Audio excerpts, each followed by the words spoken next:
जय हिंद, वंदे मातरम, भारत माता की जय। राष्ट्रवाद की बात प्रहार के साथ आप सभी का हार्दिक स्वागत है। दोस्तों, आज जिस खबर की बात करने वाला हूं मैं कि एक तरफ जब महाकुंभ का आयोजन हो रहा था तो उत्तर प्रदेश की विरोधी पार्टी, ठीक है, आप नेता प्रतिपक्ष रह चुके, आप सत्ता के विरुद्ध हो, सत्ता के विरुद्ध बोलो, मगर आप सनातन के विरोध में बोलो, ऐसे व्यक्ति अखिलेश यादव क्या कुछ नहीं कहा। सनातन के खिलाफ क्या कुछ नहीं कहा। इसके पहले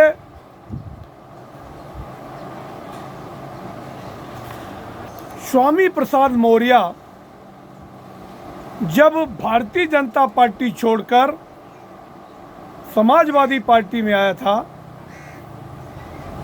तो उसको सनातन के विरुद्ध गाली गलौज करने का इनाम दिया। पहले तो वो लोकसभा में, मतलब विधानसभा में चुनाव हारा, भारतीय जनता पार्टी ने उसको हराया, तो बाद में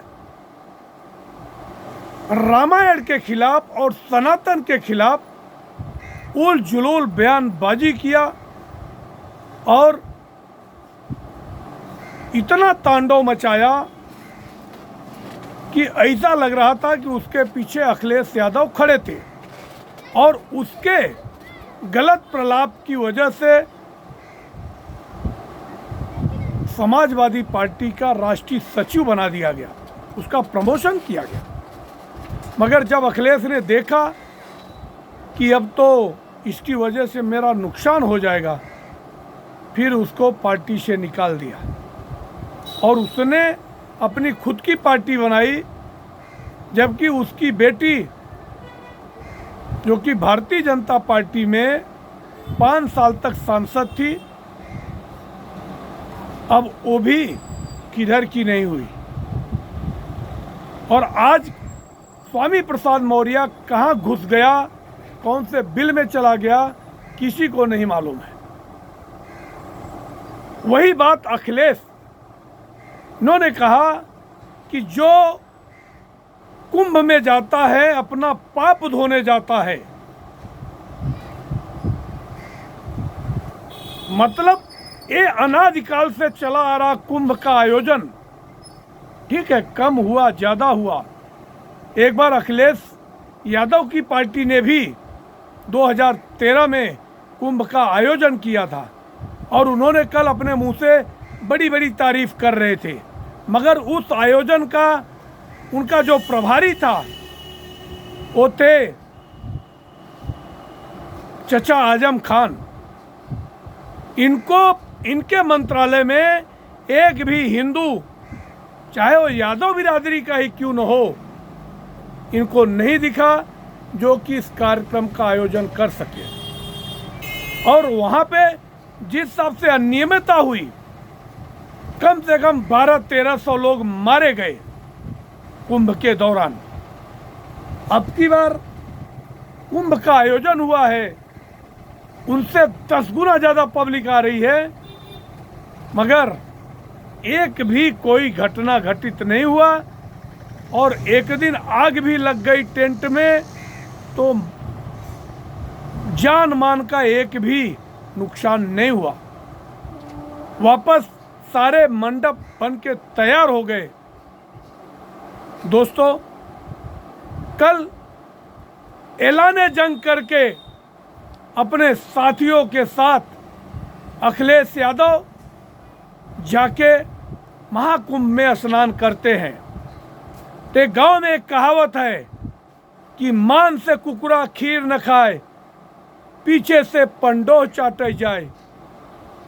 आपको जब इज्जत से बुलाया गया, राम मंदिर प्राण प्रतिष्ठा में आपको निमंत्रण दिया गया, और आज बन के 1 साल के बाद भी आपको आपके मजहबी वोट की वजह से हिम्मत नहीं दोहरा पाए कि हम चले जाएं राम मंदिर का भव्य मंदिर जो बना है 500 साल के बाद। ये तो 144 साल के बाद कुंभ आया है, मगर प्रभु श्री राम का जो भव्य दिव्य मंदिर बना वो तो 500 साल बाद बना है, और कितने हिंदुओं के बलिदान के बाद बना है। उन लोगों के बलिदान को कभी भुलाया नहीं जा सकता है। कोठारी बंधु का जो नरसंहार हुआ, जब जब राम मंदिर का जिक्र होगा तो स्वर्गीय मुलायम सिंह यादव का जिक्र जरूर होगा। ठीक है, सरकार ने उनको पद्म विभूषण देकर सम्मानित किया, मैं उस पर नहीं जाना चाहता हूं। दूसरी बात कि अगर जो हनुमानगढ़ी के महंत हैं राजू दास ने जो कुछ भी कहा स्वर्गीय नेता मुलायम सिंह जी के लिए, उसकी मैं भी भर्त्सना करता हूं, क्योंकि व्यक्ति हमारे दुनिया में नहीं है। अब उनकी गलती नहीं है कि वहां उनका पंडाल लगाया गया है। अब ये गलती है समाजवादी पार्टी का है कि एक तरफ तो आप सनातन का विरोध करते हो, दूसरे अगर स्वर्गीय मुलायम सिंह यादव सनातनी विरोधी थे तो आपको वहाँ पे उनका पंडाल खुद नहीं लगाना चाहिए था, मगर लगा दिए। तो हमारा सनातन धर्म इतना बड़ा है, इतना विशाल है, ये हमेशा बाहें फैलाए खड़ा रहता है। कोई भी आए, एक गंगा माँ गंगा कहती है आप अपने लाखों पाप आके यहाँ पे धुल सकते हो। तो माँ गंगा मोक्षदायिनी गंगा है, वो भी यहाँ पे तो माँ गंगा, माँ यमुना, माँ सरस्वती तीनों का संगम है, त्रिवेणी संगम, और तीर्थराज प्रयाग सभी का स्वागत करता है। तो अगर अखिलेश गए तो मुझे इस बात की आपत्ति नहीं है, क्यों गए? आपका भी सनातन है, आपकी माँ गंगा है, आपका भी कुंभ है, मगर आपको किसने मना किया था कुंभ में मत आइए? या अगर आप आए तो आपको एक वहाँ पे माँ गंगा का जल लेके एक सौगंध लेना चाहिए था कि अब मैं कभी सनातन के विरुद्ध एक शब्द बोलूँगा नहीं, और अगर मेरे पार्टी में स्वामी प्रसाद मौर्य जैसा कोई भी कलंकित व्यक्ति सनातन के खिलाफ कुछ बोलेगा तो मैं उसको पार्टी में 1 मिनट नहीं रखूंगा। आपने पाप धुलने की बात की, और वही मोहित खान जो कि एक नाबालिग बच्ची के साथ बलात्कार करता है, तो आपके बयान कैसे बदल जाते हैं कि पीड़िता का डीएनए टेस्ट होना चाहिए। ये हमारे सनातन में नहीं होता। हमारा सनातन कहता है कि हमारी बहनें हमेशा गंगा और स्त्री और गाय, गंगा, स्त्री, ये तीनों के चरित्र पे कभी संदेह नहीं किया जा सकता। ये हमेशा पूजनीय है। औरतों की कोई जाति नहीं होती है। यत्र नार्या पूजंतु रमन्ते तत्र देवता, ये हमारा सनातन कहता है। मगर आप उस बेचारी निषाद की बेटी के साथ न खड़े होकर आपने अपने वोट बैंक मोहित खान के साथ खड़े हुए। दूसरा, जब बलात्कार आपके कन्नौज में होता है, वो भी दलित बेटी होती है, वहाँ आपका पीडीए कहाँ मर जाता है कि उस दलित बेटी के साथ आपके साथ आपका करीबी कौन यादव है वो रेप करता है और अब तक जेल में है, मगर उसके लिए भी आपने वो बेचारी बच्ची का डीएनए टेस्ट कराया। ये नया चीज आप लेके आए। मिल्कीपुर में अब जब अयोध्या में आपकी पार्टी जीत जाती है, कहाँ जीत जाती? फैजाबाद की वजह से जीत जाती है, तो आप पूरे अयोध्या को बदनाम करते हो और एक तुच्छ प्राणी